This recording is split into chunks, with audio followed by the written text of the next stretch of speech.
Now, if I was the showrunners for Rings of Power, after season 1, I would have kept my mouth shut.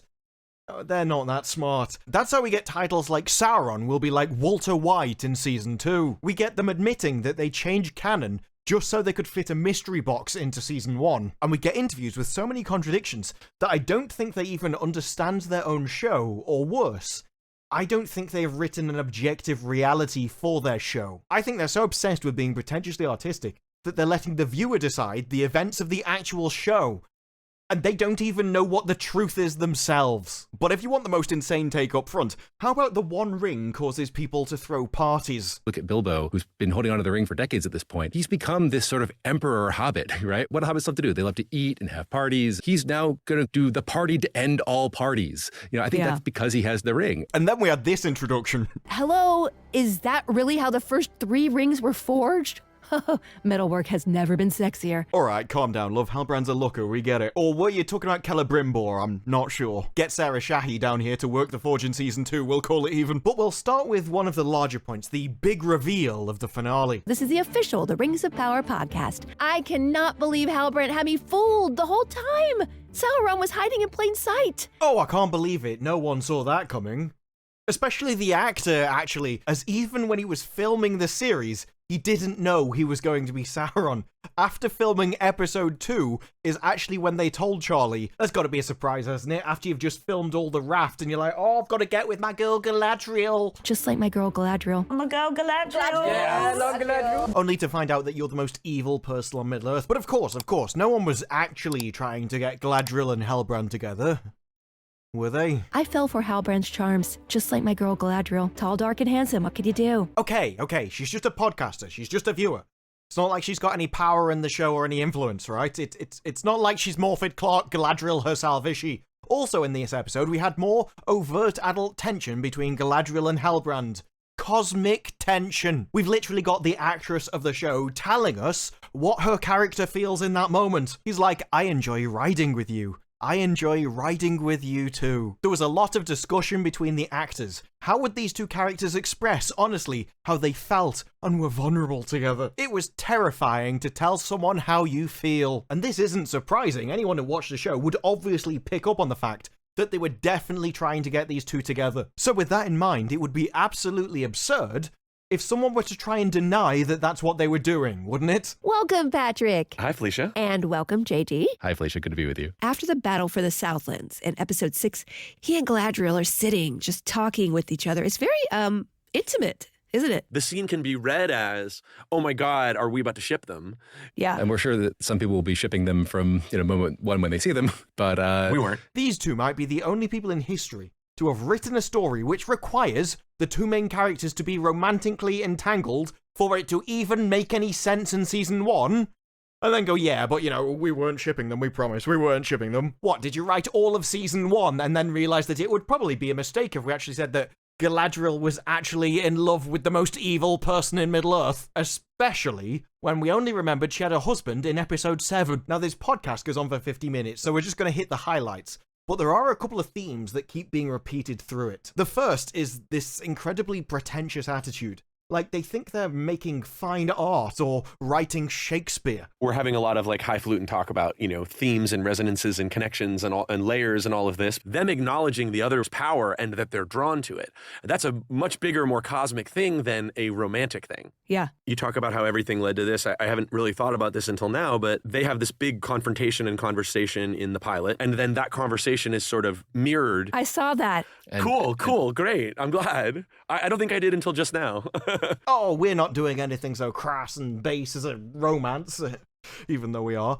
We're going to do something big and cosmic. The battle of the gods, chance meetings, forces of fate dragging people across the universe. And conversations and actions which happen at the start of the series are also mirrored and happen at the end. You could say the story goes full circle, almost like a ring. That's why so many lines which you said at the start of the series get repeated at the end. It's not because they were so proud of it, they thought it was so intellectual that they just had to make sure you heard it twice. No, this was genuinely something they thought was absolutely astronomical. The symbolism! them. And the second is that they have no idea what happened in their own show. Together, they raised an army out of nowhere and saved a continent. They went to a small town and defeated a handful of orcs. The continent wasn't in danger. But the larger issue is there doesn't seem to be an objective reality for the series. There is no truth. There is no actual objectively correct motivation for the characters. Instead, they just want to leave it open. Oh, you can think whatever you want to think. Oh, anything's correct if you interpret it this way. That's not how reality works. Is it any wonder the show doesn't make sense when they don't even know what motivates their own characters? But eventually we came to this thing of Galadriel leaping off the boat to Valinor. Okay, what if you could be asking yourself for years after you watch the show, did Galadriel do the right thing in jumping off the boat? Did she jump off the boat because she sensed Halbrand nearby? Hopefully some layers to this where, like, is her obsession, which character after character in the show tells her is not a good thing, is he calling her to him? No, or at least he shouldn't be. But more importantly, why are you asking me? You should know. You wrote the show. All of this stuff has happened, it's wrapped up, and yet you don't seem to have a concrete answer for it. You can't write characters that make sense if you don't even know what motivates them to do those actions in the first place. And this is important, because you've just removed all agency from Galadriel in the first season. All of the horrible action she does, leaving the elves in the snow, constantly complaining about how she cannot stop, put down the sword, her arrogant condescension, the inevitable needs that she had to continue, to the point where she would lie and manipulate anyone in her path. All of that isn't her fault now. Oh no, Sauron did it. It was all just down to the pull and the influence that he had on her somehow remotely, because Sauron's just like a massive One Ring now or something. And even what you see on screen, they suggest isn't really true. It's not like an objective reality of what happened. It's almost like an unreliable narrator. You're actually viewing the events through somebody else's eyes, which means it's gone through sort of biased and their own opinion. It's not actually the objective reality of what happened. No, they imply the scenes are actually a character's recollection of them. It gets really weird. I even wrote down, I wanted to talk to you about that. I'm sorry about your brother. It feels sincere. Is he sincere in that moment? Because it feels like he goes back and forth. Well, first of all, we only see him through her eyes this season, with like the exception of like one scene where he's thinking about whether to pick up the badge or not. Well, I guess there's the scene where he's at the cafe, but that's sort of seen through the eyes of the people he's interacting with and who he fights. I mean, I was under the impression that what we saw on the screen was what was actually happening in the world.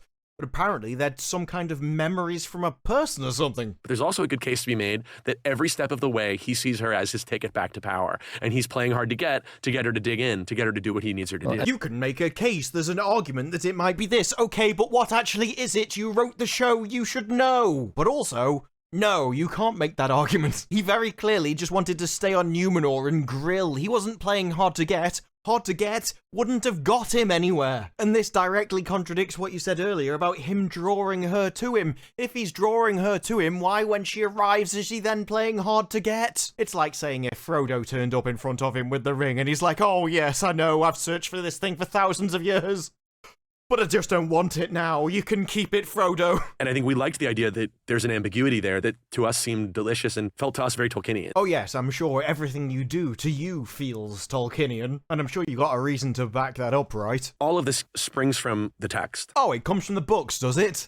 This ought to be good. Because what comes next is this quote. In fact, most of the answers and questions in this Vulture interview are eerily similar to the one in the official podcast. Almost like they were some kind of organized PR campaign. It's strange, it really is. It'd be even stranger if their answer in one interview contradicted their answer to the same question in another one. Right? But the quote they have is about Galadriel talking about Sauron. I know his mind, and he gropes ever to know mine, but still the door is shut. And they take this to mean that somehow she intimately knows Sauron. To us, just feels like a huge waving red flag that definitely they knew each other. They knew each other well. The idea of a friendship and a relationship and an adventure that they might have gone on together, that felt emotional and tempestuous and charged. I got chills when you just did that quote. I got chills when you just made something up that doesn't exist. This is what they mean when they say go back to the books. It means taking one line from the text and then just insinuating something from it, which it doesn't mean at all. But they say in the writer's room, we talked about how she and Sauron might have come into collision earlier in life. What if Galadriel were to bump into him on a chance Tolkienian meeting? That would be extremely unlucky for her. And do you see what I mean? Are they meeting via chance, or is Sauron actually drawing her to him the entire way and she doesn't have any agency in it at all? Depending on which interview you look at, they will say two entirely different circumstances, and they will never talk as if one is true. Which is, you're the showrunners, I can only assume you haven't actually written which one it actually is, and you're just hoping the audience will write things into things which don't actually exist. But there's a lot of canon here, and season 1 is a place where there's an enormous amount of invention happening between tentpoles in the canon. Season 2, there's a lot more canon that we're interested in adapting and bringing to life. Nice tacit admission that season 1 wasn't canonical at all, but season 2, oh yeah, that definitely will be. Look, just trust us. Just come back and watch the second one. That one will definitely be better, we promise. But from the quotes in this, it literally seems like they invented all of season 1 off that one single quote, which is them assuming that Galadriel knew Sauron intimately, all because of one single line in a book, and that created the entire first season. But I've said in my reviews that so many of the supposed heroes in Rings of Power are evil, and the show doesn't seem to realize it. And it seems like the showrunners genuinely don't understand what evil is themselves. Tolkien's world was black and white, there was good and evil and they were battling, but not this one. Not in Rings of Power. And how much is he manipulating it all the way is a question I think we want to leave open and continue to explore in future seasons. Yeah. It's the Walter White thing. It's the Tony Soprano thing where, these are anti-heroes who the show has a moral point of view on that the viewer is constantly kind of sorting out how they feel. We think that's good and Tolkienian. Then I'd think you don't understand Tolkien at all. Sauron was evil. And yes, you can have good people who fall to evil, but they are good or evil. There is no anti-heroes. And I don't actually think that Sauron is an anti-hero in Rings of Power either, but apparently he's going to be Walter White in season 2, so that'll be fun. But what really begs the question is, if the show does make moral judgments within it on the characters, like they say it does, and I don't actually think it does, then why would the audience need to sort out their feelings about a certain character at any point? Good is good, evil is evil, there should be no feelings to sort out about it.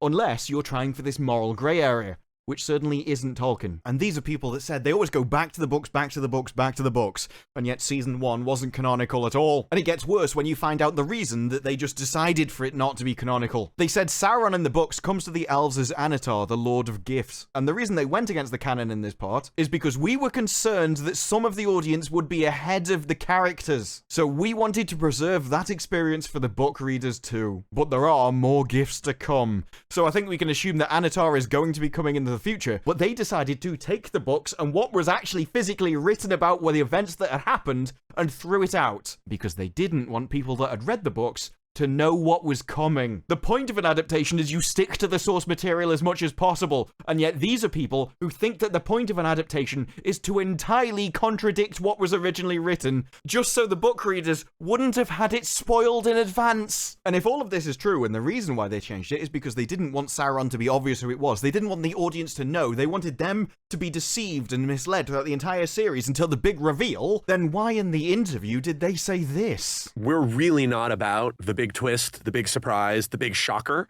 and that was never the goal here. Well, that's lucky because you didn't achieve it. You made it very obvious. But this also wipes out your reason for destroying the canon in the first place. I think we were much more interested in creating characters and relationships and dynamics that were engaging and hopefully emotionally rich. If you suspect him all the way, that is a totally great way to watch the show, in our opinion. If this was true, then you could have had him be Anatar and have him introduced the same way he is in the canon. Quite frankly, this reeks to me of people that saw that everyone knew who they were doing and thought, yeah, we should probably actually change what we said. Because what we said in this one doesn't make any sense. Because you may not think it's a big problem to go and just set fire to what happened in the books, but a lot of people do. And those are the people you want to watch your show. We try to make it so that the things are as enjoyable to rewatch as they are to watch. One thing we talk about a lot is Titanic, in that if you know the ship is going to sink and you know your history from the beginning, you're going to be watching it with there's a layer of tragedy over it. And everything inside of you is fighting against saying, no, don't hit the iceberg. And you think people are going to watch this twice? Although I do agree with you, Rings of Power is just like the Titanic. And the fact that it was a massive disaster. Unless we're sort of like, if the goal is to surprise you, there's nothing to see on a second viewing. Yeah. You literally said in another interview, the purpose of you destroying canon was specifically so that you could surprise people. So that people that read the books didn't know what was going to happen. They would be surprised. So my question is, with so many of the questions and the answers mirrored across these two interviews to the point of being, quite frankly, absurd, what happened in between that made you adjust your answers? Or is the real reason that you changed canon not because you didn't want the book readers to be ahead of people? You didn't really care about surprise at all? No. Is the real reason that you actually thought that Tolkien's story was wrong, that it was bad, that it just wasn't good enough, and you could write one that was better? You could fix the problems that you perceived with his work rather than just replicating it, adapting it to the screen. The first question that we really found in the source material and in the lore, why would these different peoples in Middle-earth accept the deception of receiving rings from Sauron in disguise? Mm-hmm. People don't make devil's bargains because they're stupid. You know what I mean? They make them because they're desperate. We wanted him to come into the narrative in an unexpected way. Because if you sort of think about the sort of obvious way, it's like, okay, a tall, mysterious, beautiful demigod named Anatar shows up and says, let me help you with all your problems by making you some rings. Who's going to fall for that? Yeah, exactly. They didn't change the story because they didn't want the book readers to be ahead of the characters. They changed the story because they thought it was stupid that any character could possibly fall for Anatar's plan. So instead, they had to fix it and improve it by making Sauron just tell Galadriel that his plan was to make the rings, and she was like, yeah, that's a good idea, actually. In fact, I'm just going to spread your influence even further by making 3 rings rather than 1 or 2, like you wanted. Do you remember how for most of the lead up to the show, they hid the showrunners away from people? Maybe it's because when they do long-form interviews, they have a tendency to be a bit too honest. And if you want another example of them not even understanding their own show, here you are with them talking about the wizard and the Harfoots. When he is dangerous for her to be around or a danger to himself or to others, like, you're devastated in a way. You feel terrible. Yeah. What do you mean I was devastated? He was never a danger to be around at all. He was never a danger to the Harfoots. They always kept interfering with his magic. He'd go away into a private place or far away from them, and they kept interfering with it and putting themselves into the danger regions. They were stupid. It was their own fault. And let's face it, the Harfoots were so evil that even if a tree did fall on them, did anyone really care? I felt devastated. No, I would have found it funny. In fact, the only thing that didn't make sense during those scenes is why did the wizard feel sorry for it? Because he was never the one that put them in danger in the first place. It's actually amazing how you can write a show and not even comprehend what you're showing on the screen. And this is why I maintain to this day that the creators genuinely have no idea how evil the Harfoots actually are. Yeah. Galadriel's another one. There's times at which she is unlikable in as much as she's not doing what you would do if you were in her position. She's doing what she would do. That's true. Galadriel is unlikable in the show whenever she's on screen. Bridie Sison, the actress, there was a suggestion of a character on the page, and then she brought it to life and created this physicality for it, and her look and all of it is, we find, very iconic. I mean, that we just feel like we got really lucky finding her and then building something from nothing. Except you shouldn't have started with nothing. You should have started from Tolkien's canon. The only reason you had to struggle with this and start from scratch is because you didn't follow it in the first place. And so now we end up in this weird situation where you've got the actress creating the own look of her character. Oh, and if you think that's the end of it for the witches, oh no. They thought they were writing Shakespeare with that lot. All we knew is we talked about them like the 3 witches from Macbeth. I want to ask you about the significance of that staff. Did the stranger need it to, fully channel his power? We think so. We think so. We think he needed the staff to channel his magic. They don't know, even though they wrote the thing, which means that they didn't plan it out. There is no definitive answer. They don't even know how their own magic system works in their own show. Because they may think that we're just leaving it up to the interpretation of the audience. But you should still have an answer that you know. There should still be a correct position. Because otherwise, your writing can never make sense and hold together in the future. You're writing in a universe where the guy invented languages for it and controlled things and decided things down to the very most minute of details. And you haven't even decided whether a guy needs a staff to cast magic or not. Something we are interested in doing with Numenor in general is there's this, very sort of heady division between the Kingsmen and the faithful. Those who want to go sort of the way of men and those who want to go sort of like a little more the traditional elvish way. And we were interested in dramatizing that within a family. Yeah. We see, I'm sure we all experience it all the time when you have, someone in your family who votes one way and someone votes another way. And how does that affect a family and what is the drama that comes from there? Do I even need to go into that one? We already saw in season 1 what they did with the Numenorians, and here we are back again. We all know how much of a fan Tolkien was of Allegory, don't you? And we just loved it being injected into all of his work. Well, it seems like that's what the showrunners are doing. They even talk about how the Numenorians are going to exploit colonies in Middle-earth. One of my favorite things about the showrunners and their Allegory is just how it's so subtle throughout the show. He would empower them to be the most amazing version of themselves that tips over into being something that will become a liability and lead to first their corruption and then domination of the world. Yeah, that's what fame does to you as well. I'm sure you've seen that in Hollywood. It's great until it tips you over into being the person with 12 assistants and you just have no touch in reality. We only have one assistant, thank God. What if it's between the two of us? Yeah, between the two. And she was never seen from again. Yeah, but we got a little bit too close to home, didn't we there, talking about Hollywood and the destructive influence that fame can have on you. Like, I don't know, it just gives you this incredible sense of arrogance, like you could just destroy an entire work of fiction. Yes, I know, this is one of the most successful series of books ever made, but look, the story is terrible, the characters are thick. We could fix all of it. No, Shannon, I said I wanted my coffee lukewarm. This is clearly warm. You're fired. What do you mean, Shippy, that I can't say this and it's going against the books? That's ridiculous. I can do whatever I want. But like at the end of the day, I think we want the show to be supremely entertaining. You know, whether we succeed or not is not up to us. You're absolutely right. It's up to the audience. So it would be strange if you ignored them then, wouldn't it? Are there any aspects of the audience response to the first series that you plan to incorporate into the second series? We're certainly listening to the critics and our audiences, but my immediate reaction to the question is no. It's not that we're not paying attention, because quite frankly we couldn't shut it out. Although I'm sure they'd really like to. It's that the second season has been written for some time, and the storytelling grows and goes in different directions. So in other words, we've already messed it up, and it's too late to change it now, despite what everyone is telling us we should do. These are things that we learned from season 1 on our own. So they're saying, oh yeah, season 2 is definitely improved, but it's only from what they realized about what they were creating. Because remember, they're incredibly inexperienced. So I'm sure they did learn things when they actually made a TV series for the first time. It's very different when you actually have to do something rather than just getting turned down by Hollywood for decades. And if you thought that Galadriel trusting Sauron and making the Rings of Power was a stupid decision, perhaps even evil, and Elrond's coming in and doing the same decision is also stupid, then we get an answer to why. Because the showrunners themselves get asked what they would have done in that situation. And we get these as answers. Having learned that the Dark Lord has returned and deceived us and has grand ambitions, I would do exactly what she did, which was find a way to stay and fight him. Yeah. Even if it means like kind of skirting the truth and lying to your friend in the moment. All right. 2 steps forward, 1 step back. She takes a big step back in order to have the hope of taking 2 steps forward later on. I think I'm going to do the complicated thing that gives me a chance to keep trying to push forward. I think it really gives an insight into the morality of the people writing the show. But don't worry, because by the end of it, I had begun to wonder if this was a comedy show. Thank you so much. You guys have created a masterpiece. Oh my God, stop. Too hyperbolic, but honestly, I appreciate this show even more the second watch through. Thanks a lot, guys. With Rings of Power over, the sensible thing would have been to shut up, not give the interviews, and certainly not give contradictory ones where you can't even do it.